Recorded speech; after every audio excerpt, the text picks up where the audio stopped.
Hello friends, today I am your storyteller. I hope you will enjoy this story. Please don't forget to like, comment, and subscribe to the channel so that we can receive your love and support. Now let's begin the story. I was 22 when it happened. A point in my life when I was caught between wanting to feel like an adult and still living like a college kid. I had just graduated from a small state university in Ohio and was figuring things out while working part-time jobs to pay rent. My girlfriend Emily was in her last year at the same school, balancing classes with an internship downtown. Most Friday nights, we didn't do anything spectacular. We weren't the kind of couple constantly going out to bars or concerts. We liked being at home together. Her apartment in Columbus was our little sanctuary, a couch that sagged too much in the middle, a coffee table covered in old candle wax, and a 42-inch TV that always had something streaming. That October evening was no different. The leaves outside had already turned red and orange, blanketing the sidewalks in color, and the air had that bite that told you winter wasn't far. "Okay," Emily said, pulling the blanket tighter around her shoulders. "Rom-com or bust?" "I've had a long week, Jake. I'm not in the mood to be scared," I laughed, scrolling through Netflix. "Rom-com? Come on, it's October. This is prime horror season. We have to do something with a killer, or at least a creepy house." She gave me a look. "Or we could not," I grinned. "Tell you what, let's order food, and whoever pays gets to pick the movie." Her eyebrows went up. "So you're willing to gamble over dinner?" "Always." She sighed, shaking her head but smiling. "Fine, but no cheating. And if I win, it's going to be the cheesiest rom-com I can find." We settled on Domino's because neither of us wanted to cook, and pizza always felt like the right answer on nights like this. I ordered a large pepperoni with extra cheese and their chicken Alfredo pasta, my comfort food since high school. When the notification buzzed that it was ready, I grabbed my jacket. "I'll pick it up," I said. "Save us the delivery fee. You're just trying to stack the odds in your favor." "Hey, I'm broke. Delivery plus tip? That's like movie theater ticket money right there." She laughed and tossed me her keys. "Don't take forever." The Domino's was only a 10-minute drive away, tucked into a strip mall near the edge of the city. The kind of plaza that always felt tired, an old laundromat, a vape shop, and a liquor store that had been there since the 90s. The roads were quiet, just a few cars rolling through, their headlights cutting across the damp asphalt. The air smelled faintly of rain, and the sidewalks glistened under the orange glow of street lamps. I parked a couple spots from the Domino's entrance. The glass doors reflected the buzzing neon open sign, and the place looked empty. Inside, the smell of melted cheese and garlic hit me immediately, familiar and warm. There was no one in the lobby except for me. A soda machine hummed in the corner. Posters of new pizza deals curled at the edges on the walls. "Be right with you," a voice called. A young woman in a Domino's cap stepped out from the back, wiping her hands on her apron. She looked tired but offered a polite smile. "Pick up for Jake," I said. "Got it." She disappeared again into the kitchen. I leaned against the counter, pulling out my phone. That's when I felt it, the strange sensation of eyes on me. At first, I brushed it off. Everyone gets that prickling feeling sometimes. But when I lifted my head and looked out the big front window, my stomach tightened. A man was standing there. He was pressed almost directly against the glass, his breath fogging it slightly. Stringy brown hair fell into his face, and his eyes were locked on me, unblinking. His expression wasn't angry, exactly, but it wasn't neutral either. It was deliberate. His mouth curled into something that might have been a smile, though it didn't look like any smile I'd ever trust. I stiffened, pretending I hadn't noticed, and quickly looked back at my phone. My hands felt clammy. The employee returned, holding my order. She noticed my expression first, then followed my gaze to the window. Her face shifted instantly. Do you know him?" she asked softly. I shook my head. "No, he was just standing there when I looked up." She forced a laugh, though her eyes flickered nervously. "People around here can be weird sometimes." She slid the pizza box and pasta bag across the counter. "Thanks," I muttered, keeping my voice even. I glanced back at the window. The man was gone. Relief washed over me in a wave so strong it made my knees weak. I nodded at the cashier and pushed out the glass doors, stepping into the cool night air. The parking lot was still mostly empty. For a moment, I convinced myself I'd imagined the whole thing. Then I saw him again. He was leaning against the driver's side of my car.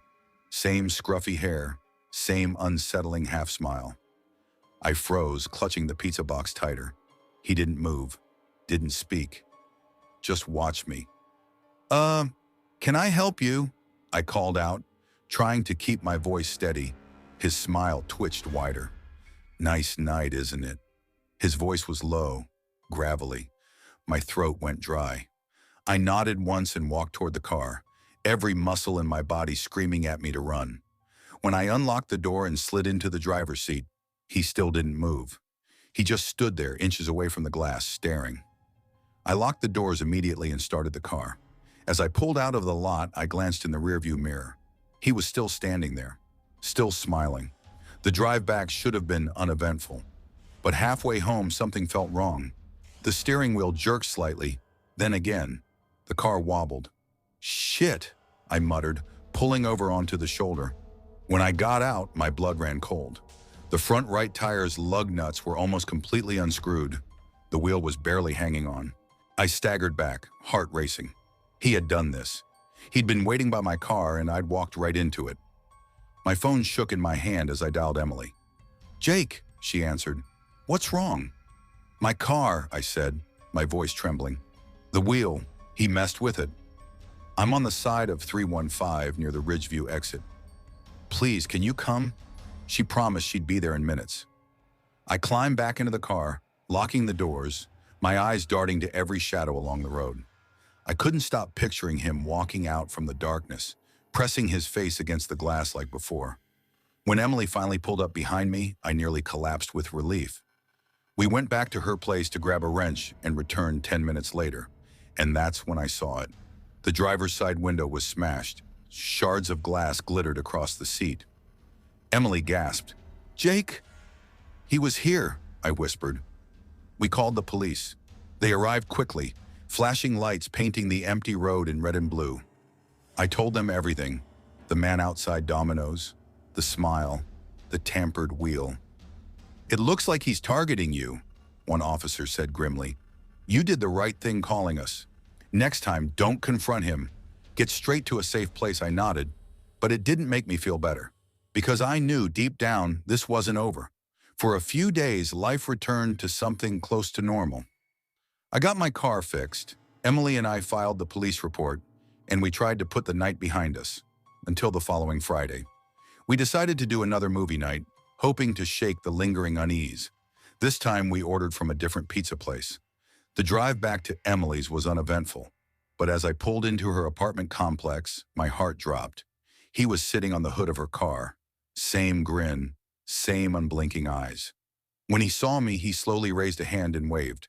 I scrambled for my phone, but when I looked back up, he was gone. Emily ran outside when she heard my car door slam. "What's wrong?" she asked, seeing my face. "He's here," I whispered. "Emily, that man, he's not done." We called the police again, but they didn't find him. That night I didn't sleep. Every creak of the apartment, every shadow against the blinds made my chest tighten, because I finally understood the truth. No matter where I went, he could find me, and he wasn't finished. Story 2. I still remember the summer of 2017, the summer that changed everything. Back then I was 20 years old, home in Cincinnati, Ohio, on break from college. Like most broke students, I needed extra cash, but I didn't want a job that would swallow my social life or tie me down during the day. So when a buddy from high school told me his Domino's was hiring drivers, I jumped at it. It seemed perfect. Decent pay, flexible hours, and tips that, on good nights, doubled my paycheck. It wasn't glamorous, but I figured driving around with the radio on and handing over pizzas wasn't the worst way to scrape by. My mom, though, she hated it. Every time I left for work, she'd hover by the door. "Evan, you're driving around at all hours in this city. It's not safe, especially in those neighborhoods." I'd flash her a grin and say, "Mom, relax. I'm delivering pepperoni pizzas, not briefcases full of cash. It's not like I'm working for the mob." She never laughed at that joke. If anything, she'd frown harder. But I chalked it up to her being overprotective.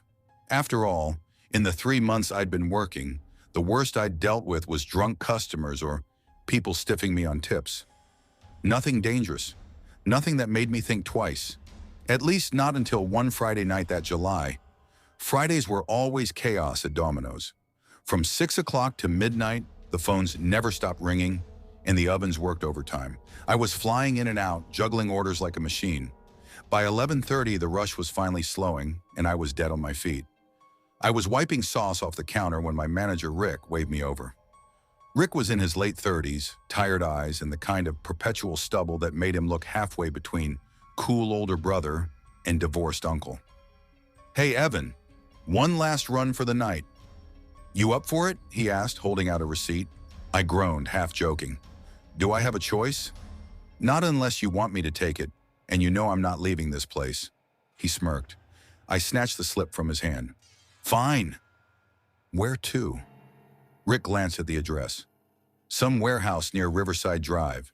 Cheese pizza and garlic knots." Easy drop-off. That made me pause. A warehouse? Who orders pizza to a warehouse at midnight? Rick shrugged.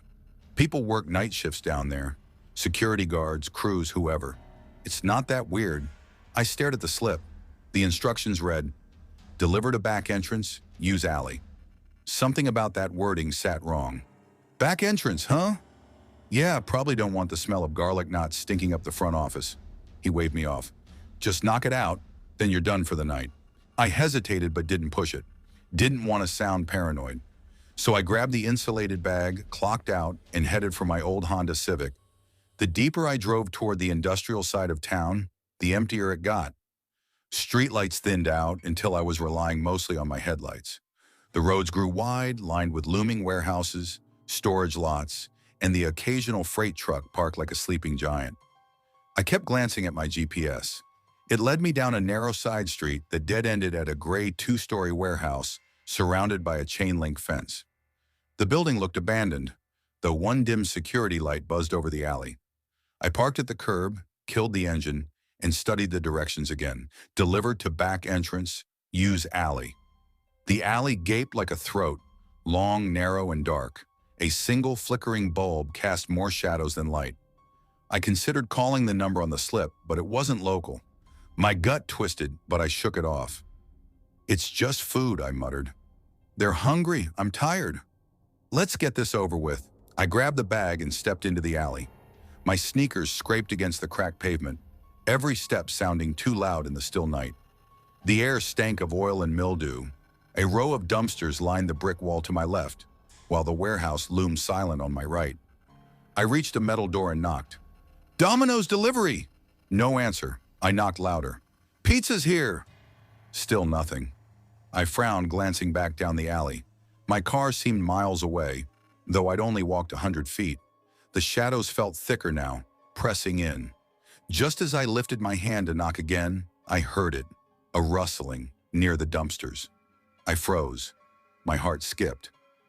Out from behind the dumpsters stepped a man, tall, broad-shouldered, wearing a dark hoodie and a baseball cap pulled low. Even in the heat, he had sunglasses on. I held up the pizza bag, forcing a smile. Hey, you order the pizza?" He didn't answer. He just started walking toward me. Something in my chest tightened. "If this isn't yours, I can just leave it here." "No problem, still nothing?" His steps were slow, deliberate. Then from the other side of the alley, another man appeared. Shorter, but dressed the same. Hoodie, sunglasses. Silent. My throat went dry. "Look, if this is some kind of joke, it's not funny." They didn't laugh, didn't speak, just kept closing the distance. Panic surged. I started backing up, clutching the pizza bag like it was a shield. "Seriously, guys, I don't want any trouble. Just take the food, okay?" That's when the tall one finally spoke, his voice low and sharp. "Don't run."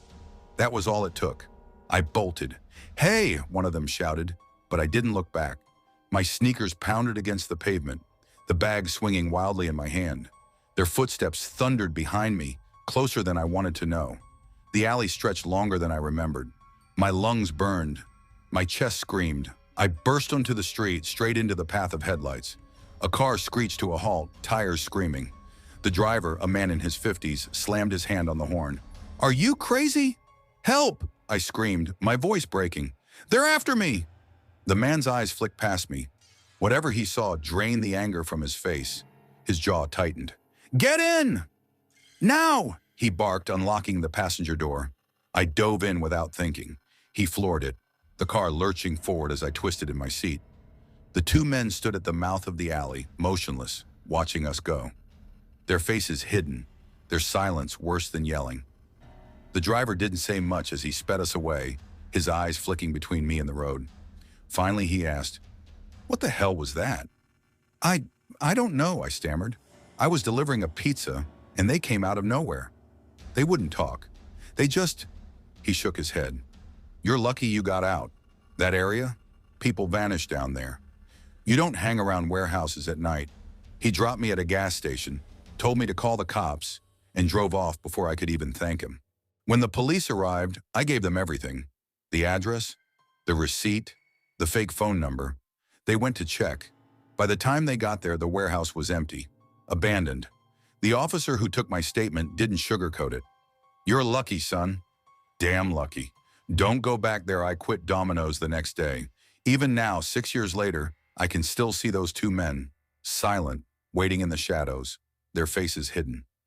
I still wonder what would have happened if I hadn't run. A simple pizza delivery turned into the closest brush with death I've ever had. And I'll never forget the way my mom's voice trembled when I told her what happened. She hadn't been paranoid after all.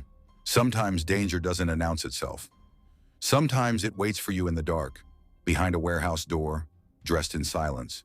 And sometimes the only reason you survive is because you ran. Story 3, I never thought much about night shifts. To me, they were just a way to pay the bills while I figured out what to do with my life. My name is Ethan Miller, I'm 23, and I've lived in Maplewood, Ohio my whole life. It's not the kind of town people dream about leaving, but it's not the kind of place you stay forever either. A quiet suburban town just far enough from Cleveland to feel like its own world. Maplewood had two things I cared about: my mom, who I still lived with, and the little Domino's on Brookfield Avenue where I worked evenings. It wasn't my dream job. I didn't grow up saying, "I want to sling pizzas at midnight." But when you've dropped out of college and you're trying to keep your car running, you take what you can get. The pay wasn't great, but the tips helped, and my coworker Hannah made the long nights bearable. Hannah was 25, sharp-tongued but good-hearted, and had this way of making you laugh when you least expected it. That night, October 19th, started like any other. The air outside had that crisp bite of fall, the kind that made you see your breath under the streetlights. Maplewood was quiet after 9 p.m. Most businesses closed early, and the roads emptied out. Our Domino's was one of the few places still glowing at night, with its red and blue sign buzzing faintly above the entrance, like a tired guardian. Inside it was warm, smelling faintly of garlic butter, melted cheese, and flour. The ovens hummed steadily, radiating a dry heat that clung to your skin. Hannah and I were closing together, just the two of us as usual. We were in that strange lull between rush and close, where the store felt too empty, but still carried the echoes of chaos from earlier. "Think we'll get a last-minute freak?" Hannah asked, stacking pizza pans by the sink. Her dark hair was tied back in a messy bun, and a streak of flour stained her cheek. I laughed, leaning against the counter. "You can bet on it. There's always that one person who calls in at 9:29. She grinned. "Losers like that are why I hate people." I was about to reply when the front door chime rang.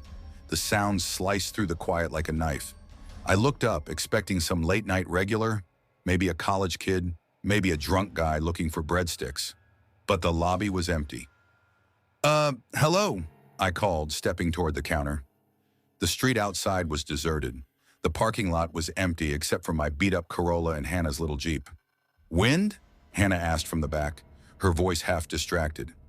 "Maybe," I muttered, frowning. The door had definitely opened, though. I was sure I'd heard the hinges creak. As I turned back toward the register, the door creaked again. This time a man stepped inside. He was tall, unnervingly thin, his long black coat hanging loose around his frame. His face was pale, too pale, like someone had drained the color out of him. His eyes were deep-set and dark, so dark they looked more like pits than eyes. "Evening," I said cautiously, forcing a smile. "What can I get for you?" The man's gaze wandered the store before settling on me. His lips curled into the faintest suggestion of a smile. "I'd like a large pizza," he said. His voice was low, gravelly, like dry leaves scraping asphalt. "Mushrooms, bell peppers, nothing else," I nodded, scribbling the order down. "Sure thing." He leaned forward slightly. "Cut it into equilateral triangles. 13 centimeters each side." "Exactly." I froze. Sure, I can do that." His eyes locked on mine. "Perfect." Without another word, he stepped back toward the wall, folding his long hands together. I ducked into the kitchen, where Hannah was scrubbing the sauce station. "We've got a guy out front," I muttered. "So?" she asked, not looking up. "He wants his pizza cut into equilateral triangles. 13 centimeters on each side." Hannah snorted. "What the hell? Who measures their pizza?" "That's what I said." I hesitated. "You should see him. Something about him feels off." "Creeps are half our customer," she said, shaking her head. "As long as he pays, who cares?" I forced a laugh, though my hands felt clammy. As the pizza baked, I prepared the cutter. I don't know what possessed me, but I actually pulled out a ruler from the drawer we used for box measurements. I measured carefully, slicing the pizza into perfect equilateral triangles. The precision felt unnatural, almost ritualistic. A chill ran down my spine as I boxed it up. When I stepped back out, the man was still there, standing perfectly still in the corner. His shadow stretched unnaturally across the floor, bent and twisted in ways that didn't match his body. I blinked, and it snapped back to normal. "Here you go," I said, sliding the box across the counter. He reached out, his fingers long and bony, brushing against mine. His skin was icy, rubbery, like touching a mannequin that had been left in the freezer. "Perfect," he whispered. His teeth glinted, jagged, yellowed, sharp. He placed a handful of crumpled bills and coins in my palm. Then, without another word, he turned and left. The chime of the door echoed long after it should have. I stared at the money. Something felt wrong. Slowly, I opened my hand. It wasn't money. It was damp soil, crawling with insects. Beetles wriggled between my fingers. Centipedes scurried over my wrist. I yelped, dropping the handful onto the floor. The bugs scattered across the tiles in every direction. "What the hell?" Hannah screamed, stumbling back. We both watched in horror as the insects disappeared under the counters and into the cracks of the floor. "We need to check the cameras," I said, my voice shaking. We bolted into the back office. The monitor flickered with grainy footage of the lobby. My heart hammered as I rewound to the moment I handed over the pizza. There was no one there. The footage showed me standing at the counter, holding a pizza box out to thin air, talking, laughing nervously, handing something over. But the lobby was empty. "Ethan," Hannah's voice was barely a whisper. My stomach dropped. I remembered his face, his voice, his shadow. I remembered his hands brushing mine. But on the screen, I was alone. I didn't sleep that night. The image of his jagged teeth and the soil crawling with insects replayed in my mind over and over. The next morning, I told the police. They didn't believe me, of course. They sent an officer to check the alley behind the store. The only thing they found was a trail of footprints in the dirt. Each step was spaced exactly 13 centimeters apart. I tried to move on. I really did. But 2 months later, while scrolling through the local news, I saw a headline that froze my blood. "Maplewood cold case solved, remains found beneath old construction site." The article detailed the discovery of a worker who had gone missing 5 years ago during the construction of, my chest tightened, our Domino's building. He'd been pushed into a concrete mixer and buried in the foundation. The photo attached to the article showed his face. It was him, the man who had walked into Domino's, the man who had ordered the equilateral pizza, the man no one else saw. I closed the article, my hands trembling so badly I could barely hold my phone. And that night, when I drove past Domino's, the neon sign flickered in the dark, buzzing faintly like a warning. I swear I saw him standing under it, smiling, waiting. Story 4. I never thought much about working late nights. For most of my life, I've been a night owl, the kind of person who feels more awake after the sun goes down. So when I landed a job at Domino's Pizza in Denver, Colorado, I didn't think twice about taking the evening and late night shifts.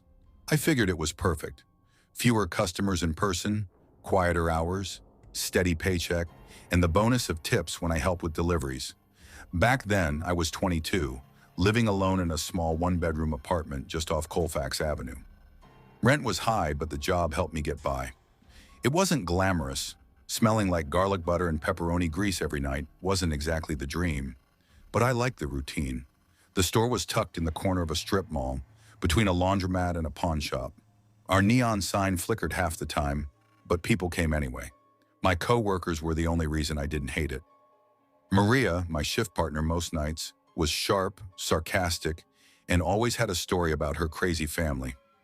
Kyle, our manager, was laid back to the point of laziness, but he rarely gave me a hard time.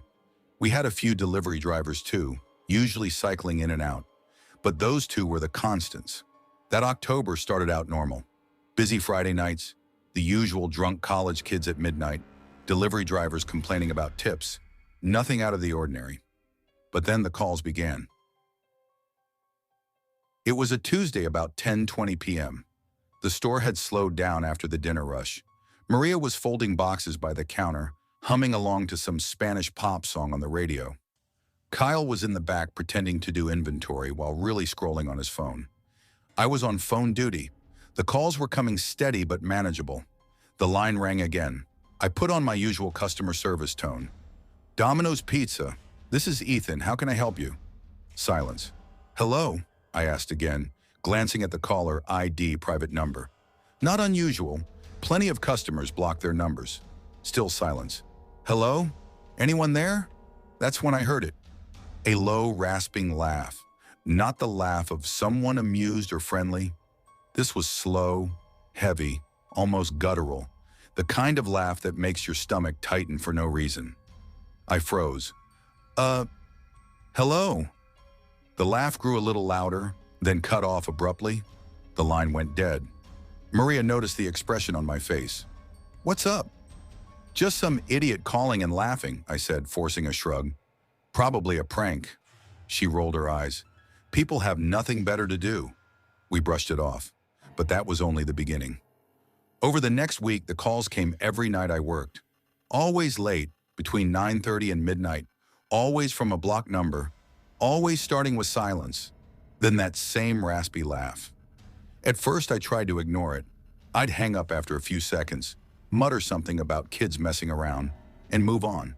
But after the fifth or sixth time, it started gnawing at me. One Friday, I decided to push back. Domino's Pizza, this is Ethan. The laugh began immediately louder this time. My patience snapped. All right, listen, whoever this is, you need to knock it off. I'm working. You're wasting my time. The laugh slowed, then stopped. Silence. Then a whisper so faint I had to hold my breath to hear it. I see you. I froze. My throat went dry. What the hell does that mean? I demanded. But the line clicked dead. I told Kyle about it during closing that night. He chuckled. Probably just some teenager screwing around. You know how bored kids get. Don't let it get to you. Yeah, but they said, I see you. That's not just a prank. He waved me off. Come on, Ethan. You've been watching too many horror movies. Maria wasn't so quick to dismiss it. You should start writing down the times they call, she suggested. Maybe even record one, just in case her concern made me feel less crazy. But I still hoped it was nothing. That hope didn't last. The calls followed me home. It was a Saturday night. I just finished a brutal double shift, crashed on my couch, and was about to pass out when my cell phone rang. The screen flashed. Unknown caller. My stomach dropped. I answered slowly. Hello? The laugh. The same one. Listen, how the hell did you get my number? I snapped, sitting upright. The laugh grew louder, more manic, almost wheezing. Who are you? What do you want? Silence. Then the whisper came again, this time clearer, more deliberate. I know where you live. I nearly dropped the phone. My heart hammered so hard I thought I'd pass out. I hung up immediately and called Maria. She picked up, groggy. "Ethan!" "What's wrong?" "They called me. At home. They said they know where I live." Her voice sharpened. "Stay put. I'm coming over." She showed up 20 minutes later with a blanket and a baseball bat. We stayed up all night, the TV playing quietly in the background, waiting for another call that never came. The following week was hell. The calls at work didn't stop. If anything, they grew worse. The whispering was more coherent now. "Check your window. I'm watching you. The back door looks open tonight." Each time, my blood turned to ice. One night around 11 p.m., the phone rang again. I answered reluctantly. "Domino's Pizza. This is Ethan." The whisper came instantly. "The back door is unlocked." My entire body stiffened. I looked at Maria. "Did you lock the back door?" She frowned. "I don't think so." "Why?" I didn't answer. I grabbed the flashlight and hurried to the back. The door was locked, solid, but my hands shook as I turned the bolt again, just to be sure. When I returned to the counter, Maria gave me a worried look. "They said something about the back door, didn't they?" I nodded slowly.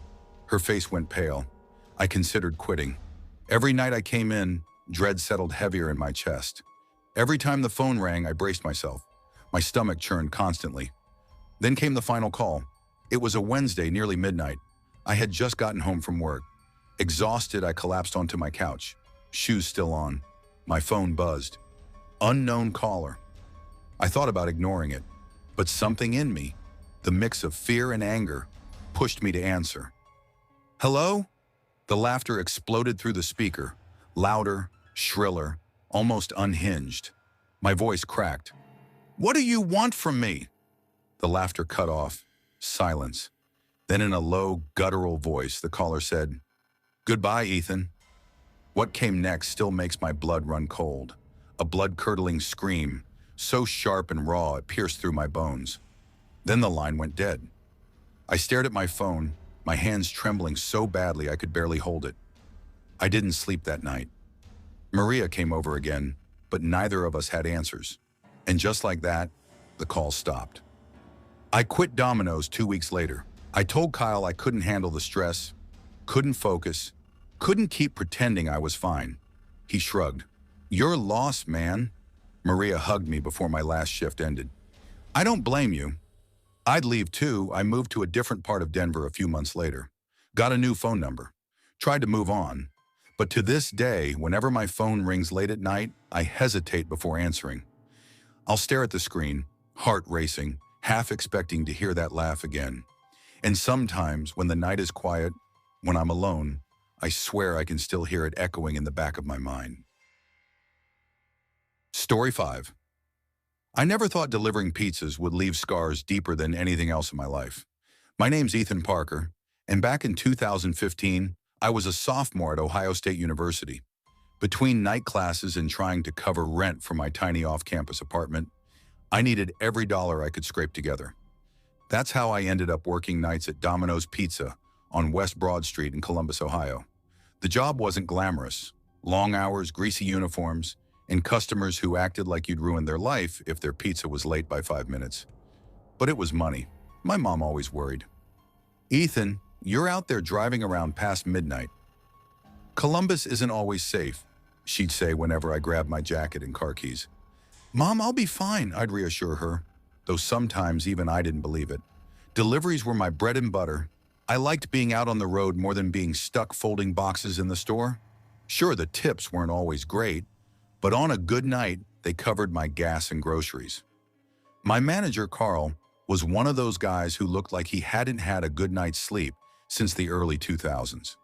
He chain smoked behind the shop, kept a flask in his desk drawer, and had this twitchy way of rubbing his forehead whenever something stressed him out, which working the night shift at Domino's meant all the time. That night, the night everything changed, started like any other. It was a chilly November Friday, the kind of night where you could see your breath clouding the air as soon as you stepped outside. I clocked in around 6 p.m., threw on my Domino's cap, and started folding boxes with my coworker Jared, who never stopped talking about the band he swore was going to blow up any day now. By 10 p.m., the dinner rush had died down. The store smelled of garlic butter and burnt cheese. Carl was pacing by the counter, muttering under his breath. Jared had his earbuds in, head bobbing to whatever indie playlist he was obsessed with that week. Then Carl looked at me. "Ethan, I need a favor. Jimmy just called in. Again. I need you to cover the late deliveries," I frowned. "Carl, I've got a paper due tomorrow morning. I was supposed to get off by midnight." Carl sighed, rubbing that same spot on his forehead. "Look, I'll throw in an extra $50. Just help me out tonight. Last thing I need is pissed off customers calling corporate." $50. That was groceries for the week, gas for my car, a little less stress hanging over me. Against my better judgment, I nodded. "Fine, but just tonight." "Attaboy," Carl said, relief flashing in his tired eyes. By 12:30 a.m., the store was practically empty. The ovens hummed quietly, and the smell of dough hung heavy in the air. My last delivery popped up on the screen. One large pepperoni, extra cheese, cash on delivery, address, Maplewood Drive. I squinted at it. Maplewood wasn't a part of town I recognized. Columbus has plenty of neighborhoods, but something about this one rang off. Still, Carl shoved the box into the insulated delivery bag and handed it to me without a second thought. "Last one, Parker. Easy money, then you're done." The drive took me farther west than I usually went. Streetlights grew fewer and farther between.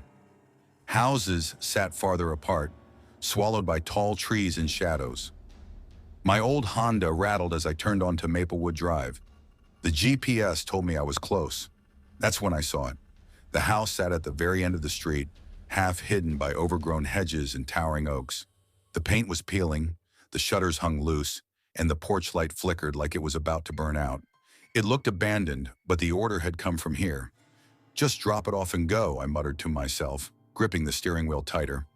I parked along the cracked curb, killed the engine, and grabbed the pizza bag. My breath came out in nervous clouds as I walked up the warped wooden steps. Each one creaked under my weight. The doorbell button was cracked, but I pressed it anyway. Silence. I waited, glanced back at my car, then rang again. For a moment, I thought about leaving the pizza on the porch, but then the door creaked open. A man stood in the shadows. "Domino's," I said, forcing a professional smile. "That'll be $15.99.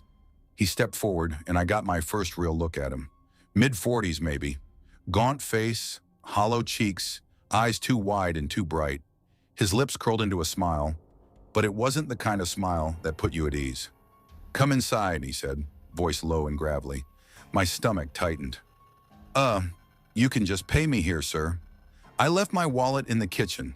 "Come in, I'll grab it." Every instinct screamed at me to run. My mom's warnings echoed in my head. But Carl had been clear. No cash, no completed delivery. And Carl cared more about the register balancing than my safety. I hesitated, then sighed. "Make it quick," I said, stepping cautiously inside. The smell hit me first. Stale air mixed with something rotten like spoiled meat. The living room was cluttered with old furniture, piles of newspapers, and dusty shelves. Dim light flickered from a single lamp in the corner. "Wait here," the man said, disappearing into another room. I stood by the doorway, clutching the pizza bag like a shield. My eyes wandered. That's when I noticed the photographs on the wall. Faded, old, warped by time. One photo froze my blood.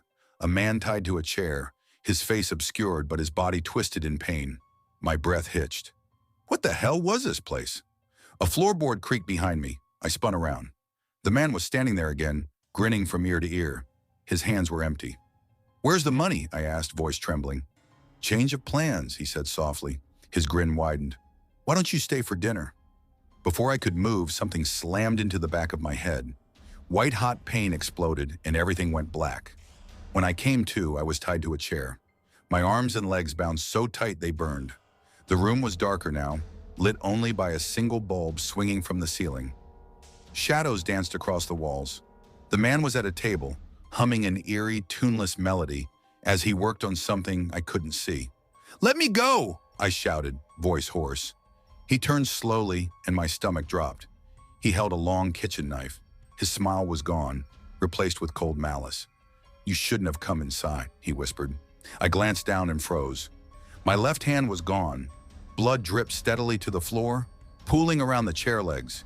The pain hadn't hit me yet, but the sight alone nearly made me pass out. "Please," I begged, tears burning down my cheeks. "I just want to go home." He chuckled, low and guttural. "You are home now." I don't remember how long I sat there, drifting in and out of consciousness. The pain was unbearable, the humming constant. At some point, I blacked out again. When I woke, the ropes on my legs were loose. The man was gone. Somehow I found the strength to crawl, inch by excruciating inch, toward the door. My vision blurred, every breath ragged.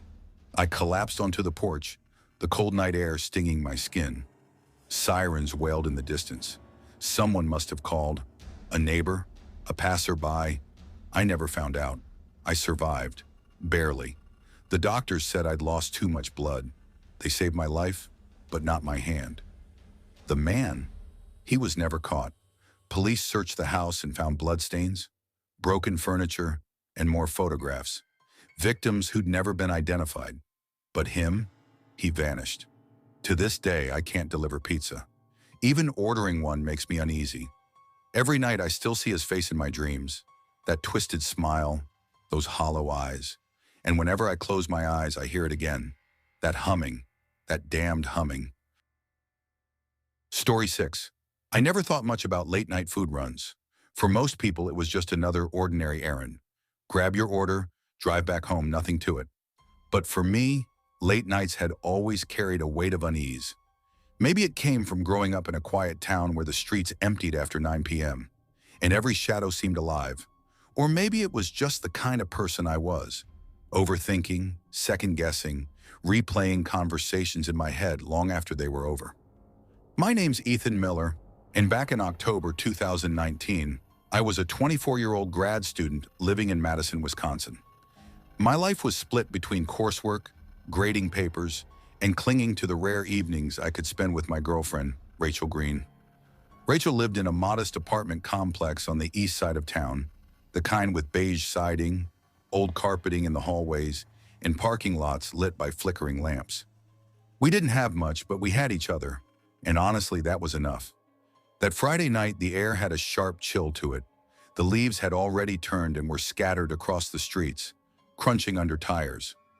Inside Rachel's apartment, the heater clicked and hummed in the corner as we sat curled up on her sagging couch, arguing playfully about what movie to watch.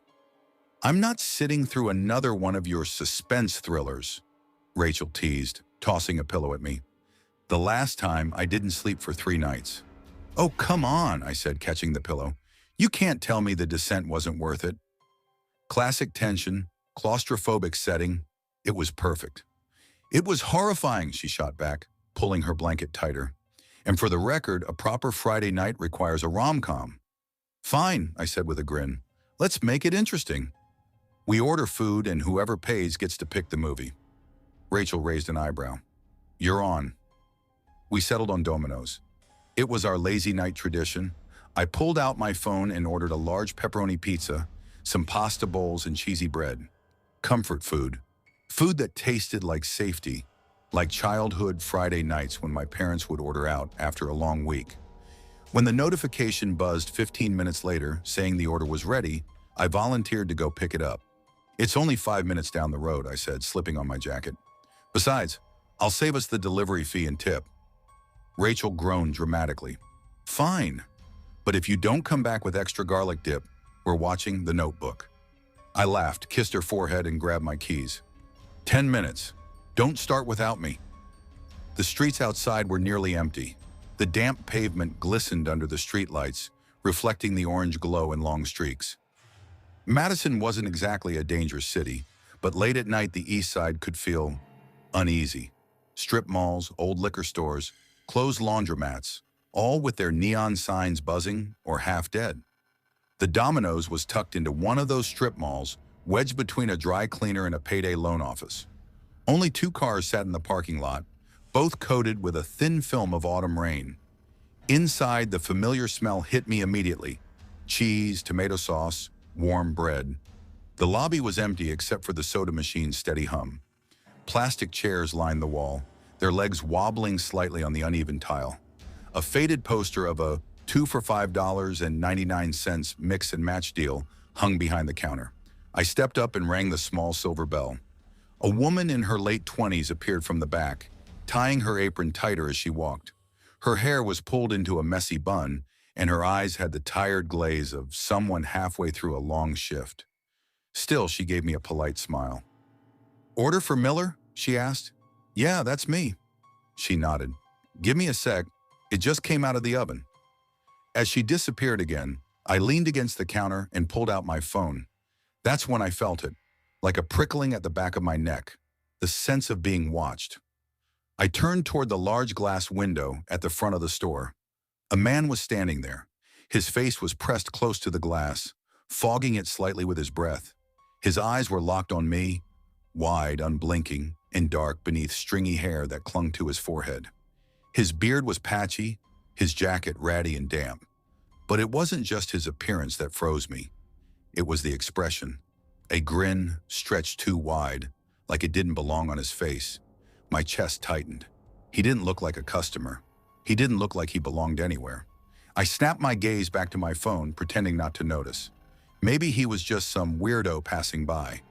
But something inside me screamed, "Don't look again." Of course, I looked. He hadn't moved. His face still hovered inches from the glass, his eyes boring into mine. The woman returned with my order, stacked neatly in a bag. She followed my gaze toward the window, and for a second, her tired smile faltered. "Do you know him?" she asked quietly. I shook my head. "No, he was just standing there when I came in." She gave a nervous laugh, like she wanted to dismiss it, but I could see the unease in her eyes. She slid the bag across the counter. "Here you go. Have a good night." "Thanks," I muttered, gripping the bag tighter than I needed to. When I glanced back at the window, the man was gone. Relief washed over me as I pushed open the glass door and stepped into the cool night. But it evaporated just as quickly when I rounded the corner toward my car. He was there, leaning casually against the driver's side door, his hands shoved deep into his jacket pockets. The same grin stretched across his face. My feet rooted to the pavement. I forced myself forward, my pulse hammering. "Hey," I called, trying to keep my voice steady. "Can I help you?" He didn't move, didn't answer, just kept grinning. I swallowed hard and tightened my grip on the pizza box. "Good night," I muttered, fumbling with my keys as I approached. "Nice night, isn't it?" he finally rasped, his voice low and gravelly. I didn't respond. I unlocked my car, slid inside, and hit the lock button before he could move. My hands trembled as I shoved the keys into the ignition. As I pulled out of the lot, I risked one glance in the rearview mirror. He was still standing there, watching me leave, that grin plastered across his face. The drive back felt endless. Every headlight behind me looked suspicious. Every shadow seemed to stretch too long. And then the steering wheel jerked. The car wobbled violently. I pulled over, heart slamming, and stepped out into the cold. My stomach dropped. The lug nuts on my front right tire were almost completely off. The wheel was barely holding. My head snapped up, scanning the empty road. My skin crawled. He had done this. I scrambled back into the car, locked the doors, and called Rachel with shaking hands. "Ethan?" "What's wrong?" she asked immediately. "My car. Something's wrong with the tire. Can you come get me? Please, just hurry." She promised she would. I sat in silence, eyes darting between the mirrors, every nerve screaming that he was out there, watching. When Rachel finally arrived, relief nearly knocked me over. But that relief shattered the moment we returned 10 minutes later with a wrench. The driver's side window was smashed. Glass glittered across the seat like ice. I staggered back, bile rising in my throat. We called the police, who came quickly, their flashlights sweeping the area. They took fingerprints, asked questions, and told me I'd done the right thing by calling. But the truth was clear in their tired eyes. Without cameras or witnesses, there wasn't much they could do. "It seems like someone was following you," one officer said quietly. "If you ever see him again, head straight to a safe place and call us immediately." I nodded numbly, but deep down I knew this wasn't over. Days passed. I fixed the car. I tried to move on. Rachel and I even attempted another movie night, ordering food from a different place. For a while, it felt almost normal, until that night in Rachel's parking lot. I pulled in, headlights sweeping across the rows of cars, and then I saw him, sitting casually on the hood of Rachel's Toyota Corolla, grinning like he'd been waiting just for me. My blood turned cold. He raised one hand slowly and waved. By the time I blinked, he was gone. Just gone. Rachel rushed outside when she saw my face. "Ethan, what happened?" "He's here," I whispered, my throat tight. "That man, he's not done." We called the police again. They searched the area, but of course, he wasn't there. That night, I barely slept, because now I knew the truth. It didn't matter where I went, he could find me, and sooner or later he would. Story 7. I never thought much about danger when I first signed up for a delivery job. I figured it was just another way to make some cash. Nothing worth losing sleep over. Back then, I was 19, a sophomore at a small state college in North Carolina. I'd come home for the summer to the town of Brookhaven, a quiet suburb outside of Charlotte. I wasn't looking for anything permanent, just something that let me work nights, stack some money, and still hang out with my friends during the day. That's how I ended up at Domino's. The job wasn't glamorous, but the pay was decent, the tips added up, and most nights went by fast. My mom wasn't thrilled when I told her. "Ryan," she said, standing in the kitchen while folding a dish towel, "do you really have to work nights? Driving around at midnight in this town? You hear the news, robberies, kids getting into trouble. It's not safe," I laughed it off. "Mom, relax. It's pizza delivery, not working for the CIA. People are hungry, I drop off food, they give me cash. That's it." She didn't smile. "You say that like bad things can't happen to regular people." "Bad things can happen anywhere," I said, grabbing my keys. "At least I won't be stuck in some cubicle." She shook her head, muttering under her breath, but I could tell she wasn't convinced. My mom always worried too much. I figured she'd get used to it once she saw me coming home every night safe and sound. And for a while she did. Most shifts were pretty much the same. I'd clock in, throw on my visor, joke around with Marcus, my coworker, a loudmouth who always found a way to annoy our manager, and hit the road with a stack of deliveries. Friday nights were chaos, phones ringing nonstop, ovens packed, the store buzzing with noise. We'd be racing around, handing bags over the counter, drivers in and out like clockwork. By the time the rush calmed down, there was this weird quiet that always hit. The fluorescent lights felt too bright, the kitchen smelled of baked cheese and grease, and everyone looked exhausted but wired, like we'd survived a storm. That Friday in late July, the storm had been worse than usual. By midnight, my shirt was sticking to my back, my feet ached, and I was already dreaming about collapsing in bed. That's when Todd, my manager, waved me over. "One more run, Ryan," he said, holding up a receipt. I groaned. "Seriously? It's dead out there. Can't somebody else take it?" "Marcus already clocked out," Todd said, "and it's on your side of town anyway." "Easy drop, then you're done." I sighed and took the slip. My eyes scanned the address. Ashwood Industrial Park, Unit 17. Industrial Park? I frowned. Who orders pizza out there? Todd shrugged. Night shifts, security guards, people working late. Happens sometimes, something about it bugged me, but I didn't want to argue. The order was simple. Large pepperoni, cheesy bread, 2 Cokes. I shoved it into the insulated bag and grabbed my keys. The further I drove from downtown Brookhaven, the emptier the streets became.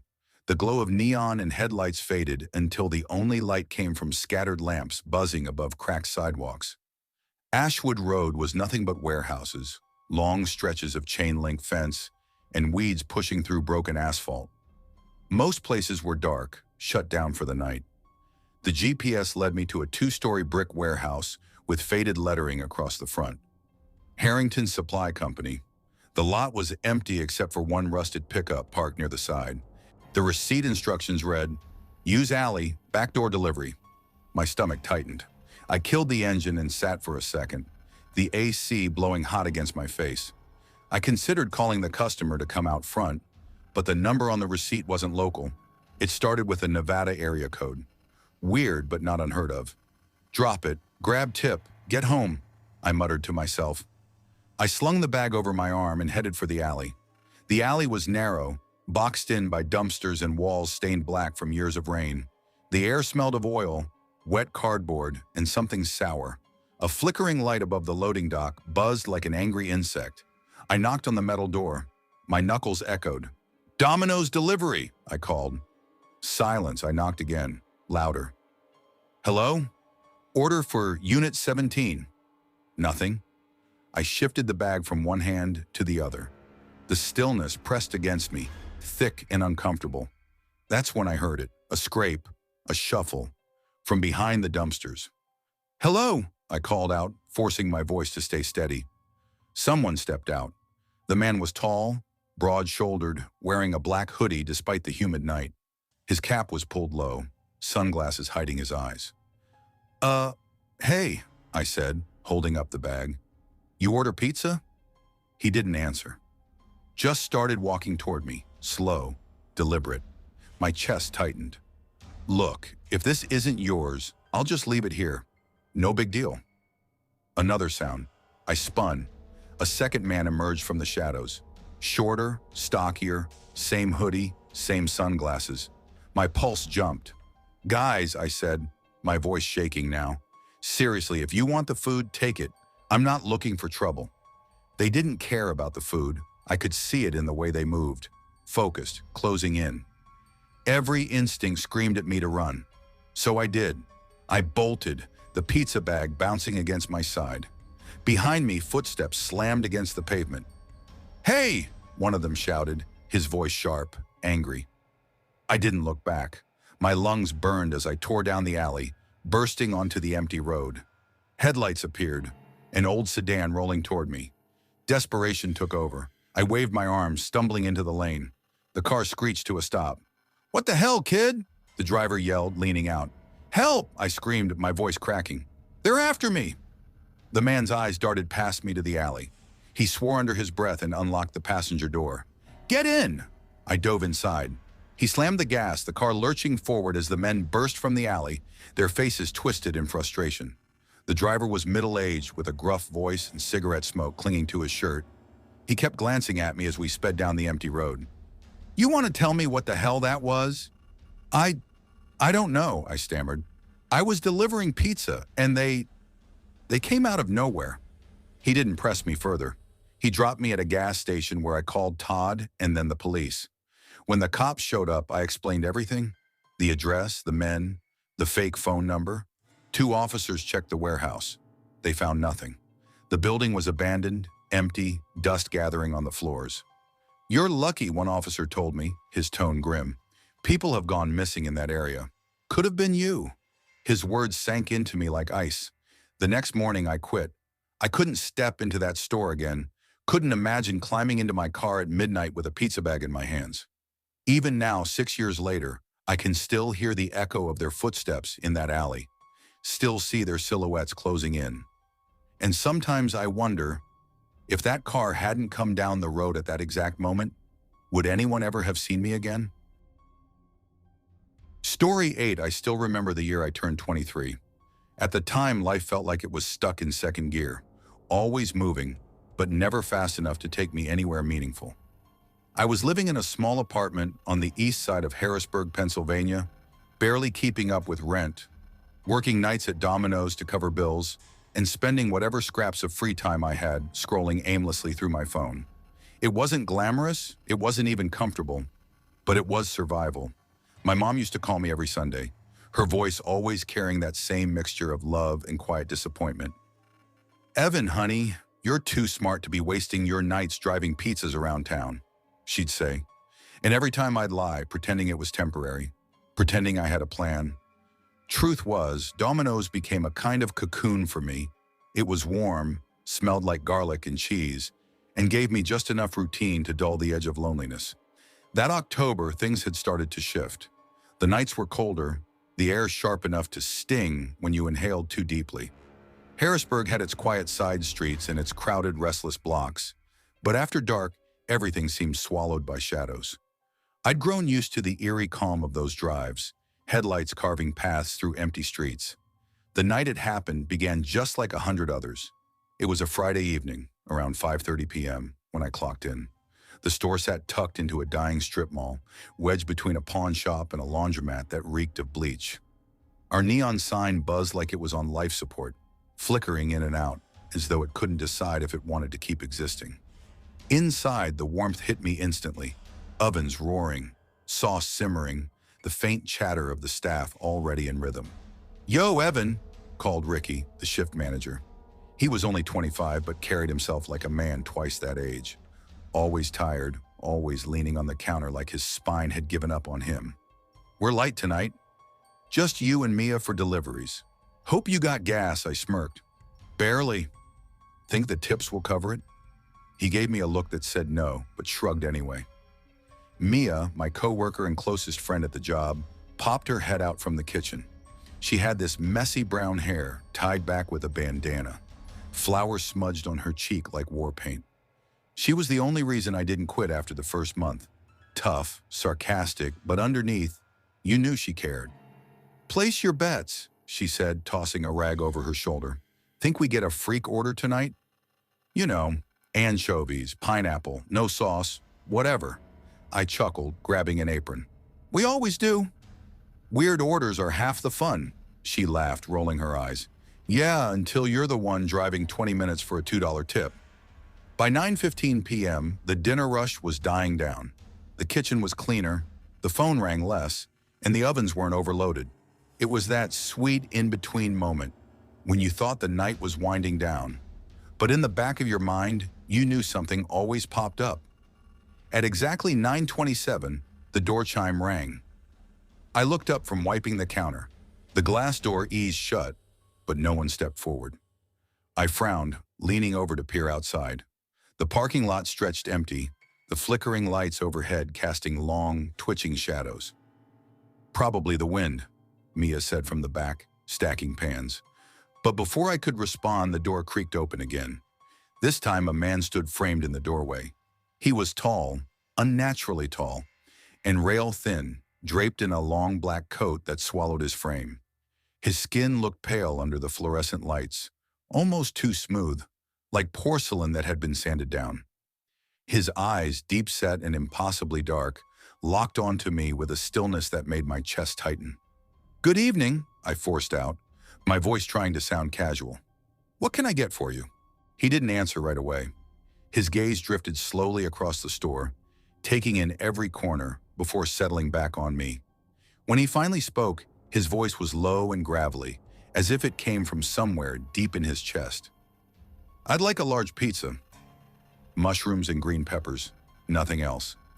"Sure thing," I said, reaching for the notepad by habit, but then he added, his lips curling into a faint, unnatural smile. "Cut it into equilateral triangles. Exactly 13 centimeters on each side." I blinked. "Sorry? 13 centimeters? Exactly." My pen hovered awkwardly. No one had ever asked for something like that. I laughed nervously, trying to lighten the mood. "That's, a very specific request." His smile widened, showing teeth that were jagged, uneven, and yellowed. "You'll manage." Something in the way he said it made my skin prickle. I retreated to the kitchen, forcing a casual tone. "Mia," I called, "we've got a guy up front who wants his pizza cut into, 13-centimeter equilateral triangles." She paused mid-scrub, raising an eyebrow. "What the hell does that even mean?" "No idea. He's odd. You gotta see him to get it." "Hard pass," she muttered, shaking her head. "Your problem." I got to work stretching dough, spreading sauce, layering mushrooms and peppers. But as I sliced, ruler in hand, measuring out each piece with ridiculous precision, I felt a cold weight pressing on me. Then I saw it. On the wall in front of me, cast by the kitchen light, was his shadow, impossibly long and twisted, limbs bent at wrong angles, fingers stretched like claws. I blinked, and it was normal again. Heart racing, I finished the box and carried it to the counter. "Here you go," I said, forcing a smile. He took it slowly. His fingers brushed mine. Ice cold, rubbery, not like skin at all. "Perfect," he rasped. I swallowed hard as he reached into his coat and pulled out payment, a handful of crumpled bills and coins. He placed them in my hand, then turned and walked out, the door chime soft behind him. I exhaled, shoulders dropping. Then Mia appeared. "What are you doing just standing there?" I turned, holding up the money. "That guy. Didn't you see him?" She frowned. "What guy?" "No one's been in here for the last hour." My stomach dropped. I looked down at my hand. It wasn't money, it was damp soil, alive with squirming centipedes and beetles, spilling between my fingers. Mia screamed, stumbling back as I threw the soil to the floor, bugs scattering in every direction. My heart thundered. "We need to check the cameras," I gasped. We rushed to the back office.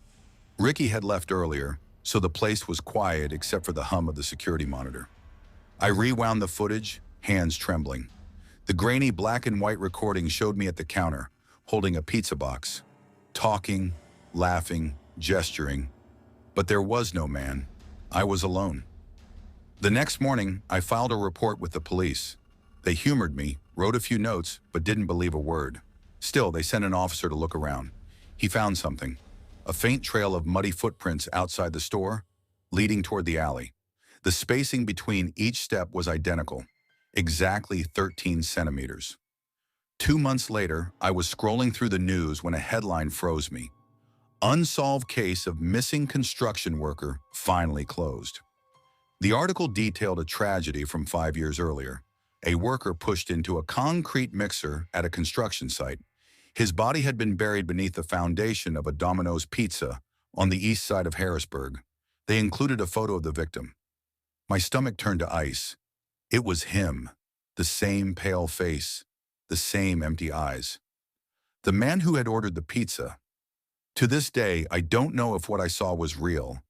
I don't know if the shadow, the soil, the insects, all of it, was some trick of exhaustion, stress, or paranoia. But I do know one thing. Every night I work the late shift, when the neon light buzzes and the door chime rings, my chest tightens, because part of me is waiting, terrified for him to walk through that door again. And if he does, I don't think I'll survive it a second time.